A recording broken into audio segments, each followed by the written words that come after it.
Hello, and welcome to Maybe I Can, exploring possibilities one sprinkle at a time. If you've ever found yourself asking, is this all there is to life? Then you're in the right place. I'm Debbie, author, speaker, entrepreneur, and coach. And every Tuesday, I'm here to share a sprinkle of hope and inspiration. Together, we'll uncover the more joy, more fulfillment, more prosperity, more fun. We'll share stories of transformation, actionable tips, and that little nudge you need to take the next step. So let's embark on this journey of discovery and say, maybe I can, to a life filled with more. Ready to find out? Let's get started. The Maybe I Can show starts now. Hi, everyone, and welcome back to the Maybe I Can podcast. I'm your host, Debbie Weiss. And thank you for joining me. I want you to know how much I really appreciate it. And boy, the weeks are just flying by, don't they? It's hard to believe that, I don't want to say we're almost near the end of January, but it's gone quickly. Life goes quickly. I think what my mother or my grandmother or had told me is that as you get older, it goes faster, right? And I think that reminds me of the importance of enjoying our lives, right? I mean, not just enjoying those few brief moments of vacation or weekend or special events, but really every part of life. Because there have been many times in my life where either I've suffered some kind of injury. I've had a lot of different surgeries having to do with my spine and my hips and whatnot. And when I was in those moments prior, I appreciated the simple things in life, like being able to walk down the street without pain and things that we just take for granted. And I think that can apply to all different aspects of our lives. And today, we're going to talk about loosening our grip and finding the freedom to just let go. And as I've been thinking about this and preparing for it, it seems like all different meanings of letting go have kind of come to me. I originally, when I decided that this is what we were going to talk about, it came from the fact that sometime a month or so ago, I was on a mastermind call with a group of women. And I know what I was talking about. I was talking about, where do I go from here? What am I supposed to do next as far as getting my message out? November 11th, the Sprinkle Effect came out and the workbook. And needless to say, it was a long time in the making. And so the culmination of that project, even though it felt good and, like you're birthing a baby and bringing something out into the world, it was over. And I say over, not that it's ever over, right? Because I have so many things more to do with the Sprinkle Effect, but the question became, well, what is that? Am I supposed to be working on another book? Maybe I don't want to do the podcast anymore. I don't know. Maybe it's not helpful to people. Maybe I should be showing up on social media more. Should I be spending my attention trying to get to speak in front of audiences? Because it just doesn't happen. It behind the scenes, it takes effort to do that, and money and time to make that happen. Is that what I should be doing? And I just felt,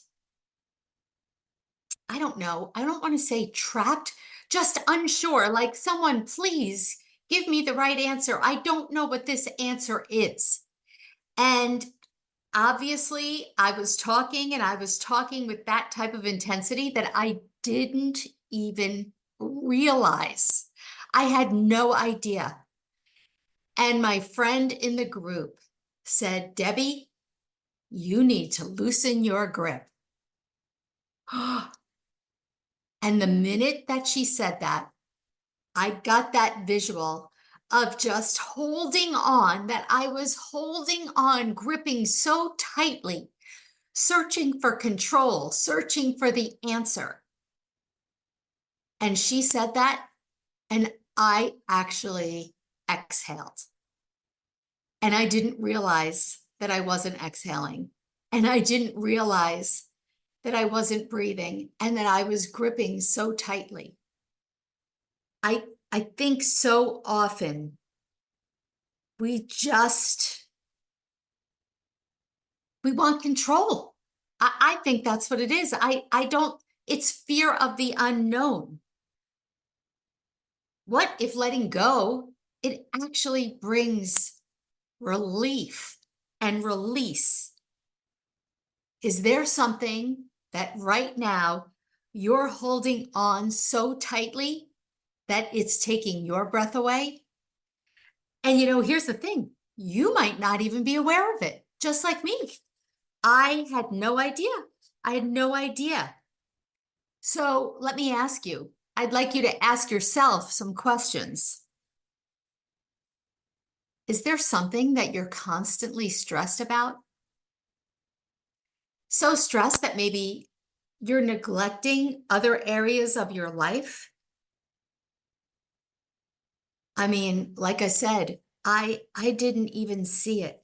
I was clinging so tightly because I just want the answer. What's the right answer? I'm in search of the right answer. And boy, this is life. The right answer, well, one, there might not be a right answer, or there might not always be one right answer, or it might just not be the time that that answer is going to show up. If you look back on, and I really am thinking about this a lot because my younger son is going to be graduating from college in May. And so he's starting the job search process. And it's stressful. It's really stressful. And I think back to when I was that age, and that stress and that fear of the unknown. And let's face it, am I going to like this? What do I really want to do? Who do I want to work for? Like all of these questions, and you don't even know, well, how much money and what are benefits? What does that even mean? And so many things, right? But now, 40 years later, literally 40 years later since I graduated college, I graduated in 1985. It's 40-year, I guess I'm having a 40-year reunion this year. Looking back, maybe that first job, maybe I didn't like it. I mean, in my case, I actually did stick with my first job for 10 years. But is that what I do now? No. Am I in the same profession? No, not even close to the same profession that I went to school for, that I did practice for 10 years. But would I be where I am now if that's not how I started? Probably not, right? Because you can always go back and trace your life events and say, oh, now I see why I had to go through that. And then I discovered just through that, well, maybe this isn't for me. And then that caused me to search for something else. And then I met this person, or I moved to this place for that reason, but that really wasn't the reason. You know what I'm saying? When you look back, now you can understand why you had to go through all that. You didn't get the answer right then. And I try to tell him that I don't know what the statistic is, but I'm sure it's extremely high. How many people at 20 years out of college are working at for whatever they went to school for? Probably not the large majority, because let's face it, you're 18 years old and you have to decide what you want to do with the rest of your life? How the heck are you possibly supposed to know? I'm 61 and I'm still trying to figure it out. So, of course, it's going to be a series of transformation. But if you hold on and you're gripping so tightly that you can't let go of an idea, it's not going to happen. All of these things aren't going to happen naturally. And, a little bit, I think, can sound a little bit out there and woo woo, like, is your life predetermined? Is there some force bigger than ourselves that is dictating, our futures? And this is not how, whatever your belief is, each of us has different beliefs, but the gripping so tightly, we're kind of just not letting things flow through us. I think too that, it could also be the fact that, we want to control everything, because if we control everything, then there aren't going to be any surprises, or at least we're hoping not to have any surprises. And I don't mean surprises like, oh, yay, in a good way, because let's face it, that's not usually what we're thinking about. We're thinking about surprises in a bad way, right?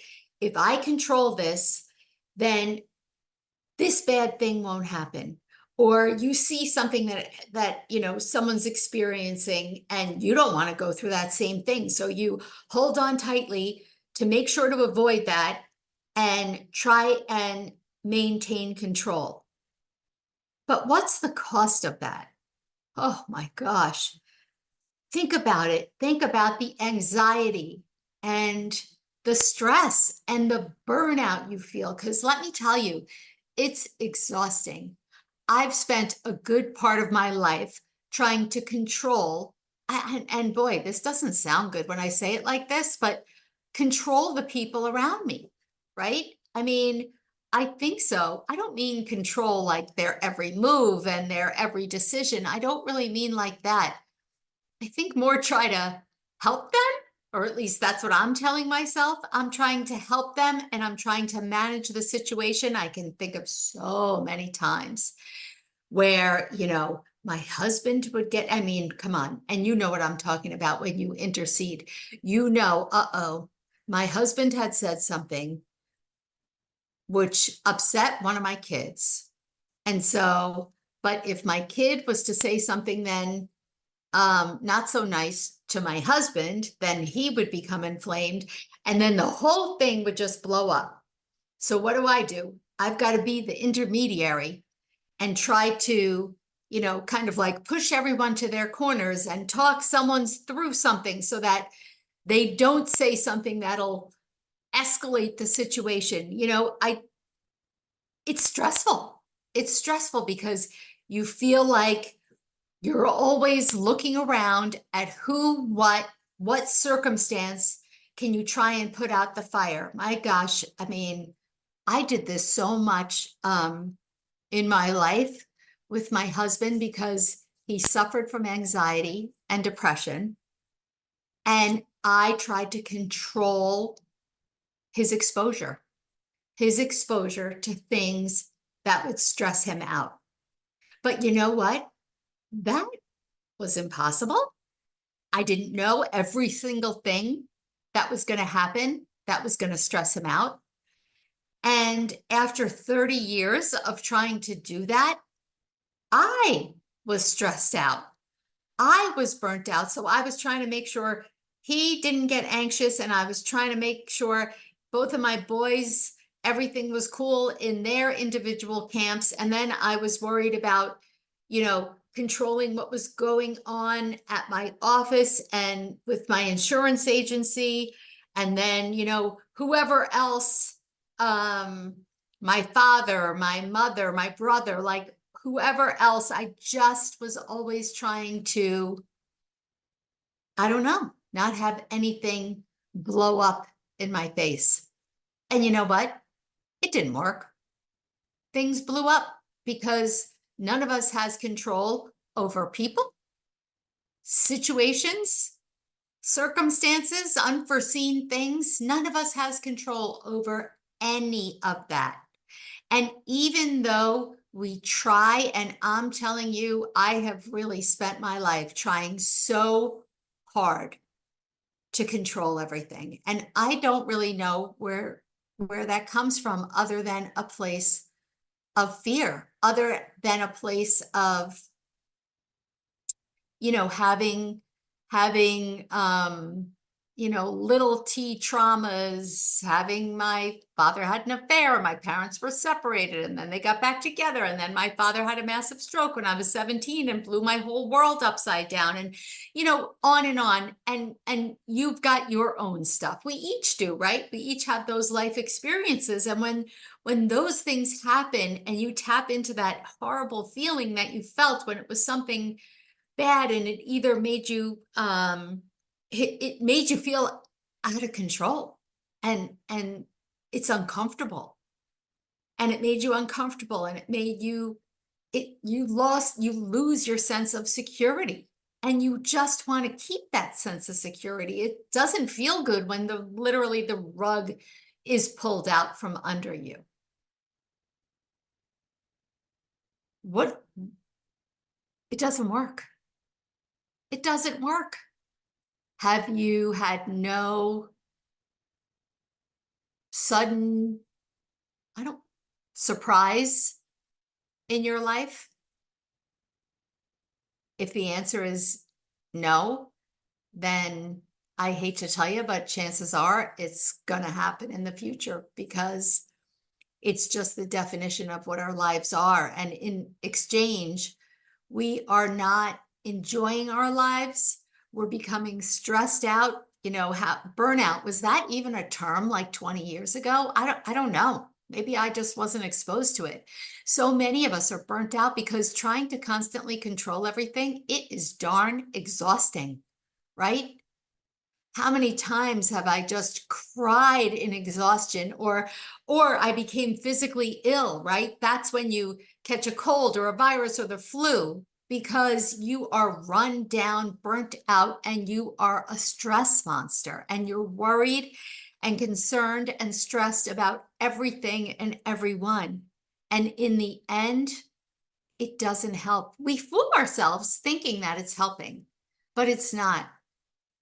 Something will absolutely blow up in your face. I hate to tell you, I hate to be the bearer of bad news. So do you want to physically, I mean, come on.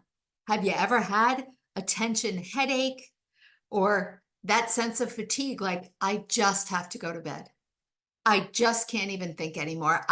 You dream about just going to sleep or going to bed and just being able to pull the covers up over your head.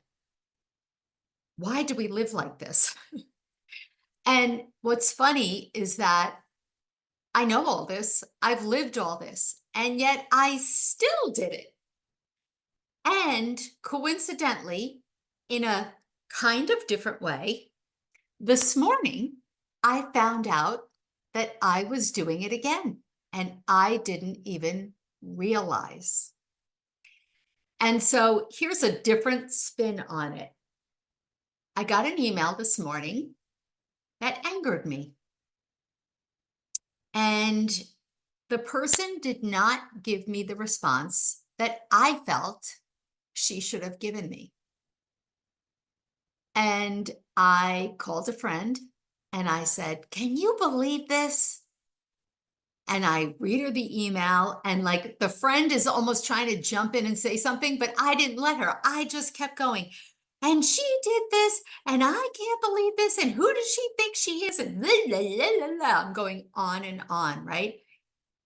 And the friend said, maybe she, I don't know, she, whatever, because I don't really want to reveal the situation, but she showed me a different perspective. Maybe this is where she's coming from, the person who sent the email. And I'm viewing it as this way. And, maybe I am viewing this as she has done something bad to me. Not that it was really anything bad. She just didn't do what I expected, which was kind of to just graciously offer to help. She didn't do that. It wasn't anything terrible it was like that, but I didn't see that. I guess I was viewing it as she did this to me. And boy, I've talked about on this podcast so many times, this is a victim mentality.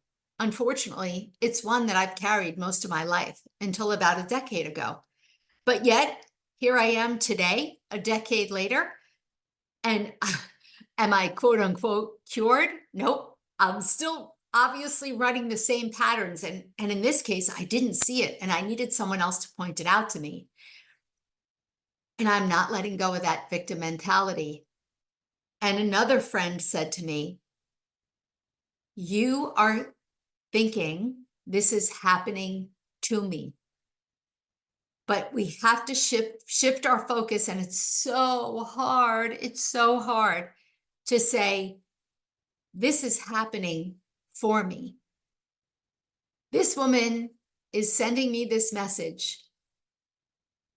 And in some way, this is for me.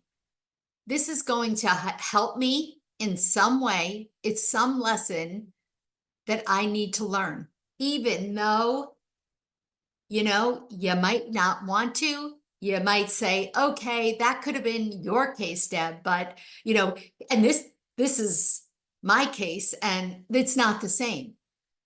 This can't be happening for me. Now, let's face it. I'm a widow. Did that happen for me? I certainly don't think so. But even though it was something that I did not want to happen, I would change it in a minute if I were given the opportunity. But maybe it's something I needed to go through. Maybe it's somehow going to help me to help someone else out there. And I've seen it. I've seen it in the messages that I've gotten in social media, especially when I post videos about grief and my grief and things that bother me. And, maybe that's why. Maybe I was meant to do what I'm doing.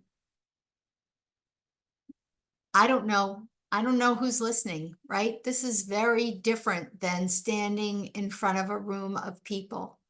I'm sitting in my office. If you're listening and not watching on YouTube, I'm sitting in my office at home talking to a camera. I don't know who's listening. I don't know who I'm helping. But I have to trust that all the events of my life, they happened for me. And if you can take even the very worst thing that has happened, and let's face it, you're not going to feel this way right when it happens, and it takes some time.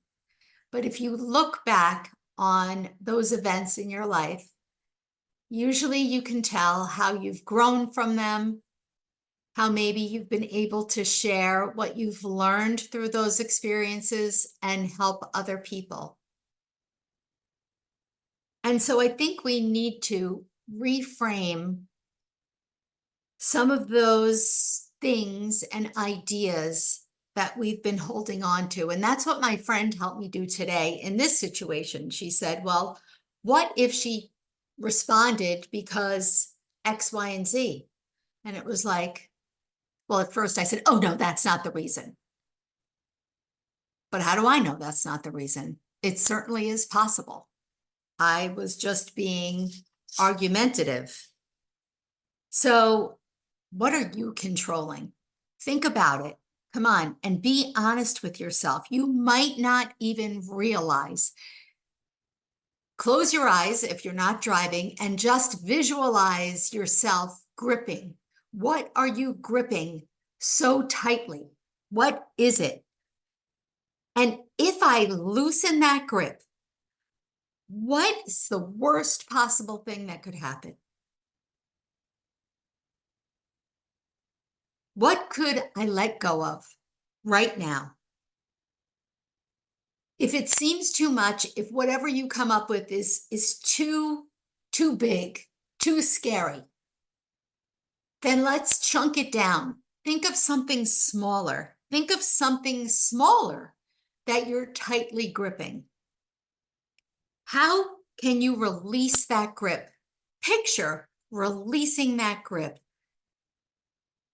Take a big, long exhale and literally open up your hands. See the tension drain out of your body. And boy, does that feel good. I have to thank my friend Erin for saying to me, Debbie, you've got to loosen that grip. Because in that moment, back to that conversation from the beginning with Erin, when I was talking about, should I write another book? Should I keep doing the podcast? What should I be saying on social media? I think I'm doing the wrong thing. I don't think anyone's listening. Oh my goodness, should I quit? Should I this? Blah, blah, blah, blah. When she gave me permission to loosen the grip and just kind of let things happen, it changed everything. Now, I got to tell you, since that time, it's been about a month or more, I've been uncomfortable in this feeling because I'm unsure. I don't like being unsure. It's unknown. What should I do next? Oh my gosh, I feel almost paralyzed. I'm not doing anything. I'm not doing anything. I'm just trusting. I'm just trusting. I keep telling myself that.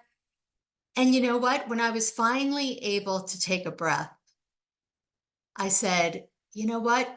I'm going to keep doing my podcast because I like talking to you. And if and when the time comes that, I feel like I'm no longer making a difference, I'll stop.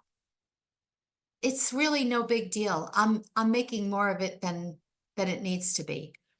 And if I don't decide to write another book right now, what's going to happen? Nothing. And I sat back and I took some breaths, and I got to say, in the last week, I started getting some clarity. I'm not going to talk about what that is right now because we'll see where it goes from here.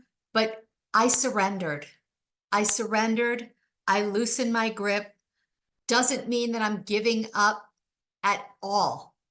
It just means that I'm taking a different approach. I'm realizing that I don't have to control everything. I can let opportunities come and go. I'm making space for whatever comes next. And so I'm challenging you. Find one area in your life where you can loosen your grip. Do it. Take that breath. Unclench those fists. Loosen the grip and see how life will unfold exactly as it should, whether that's the way you expected it to happen or not, because it's going to happen anyway. So we might just enjoy the ride instead of barreling through a tense ball of stress. All right, so I can't leave you with tense ball of stress. So let's do this together. Let's take a long, deep breath in, close your eyes, and do it. Picture it. Right now, your fists are clenched so tightly. 1, 2, 3. Open those hands, let it go, and let life happen for you. Please tell me what you think of this. Tell me if you resonate. Any aha moments that you had. Tag me on social media on Instagram, debbie.r.weiss, or email me at debbie@debbier.weiss.com. I love to hear from you. And until next time, I will see you next week. Thanks for spending part of your day with me here on Maybe I Can, exploring possibilities one sprinkle at a time. It's been great having you, and I hope you're leaving with a spark to light up your journey to more. Remember, every big change starts with a single maybe. If you're ready to kickstart that change but not sure where to begin, I've got just the thing for you. Head over to download my free guide, The One Critical Step to Kickstart Change, and take that all-important first step. Let's make those maybes into reality one sprinkle at a time.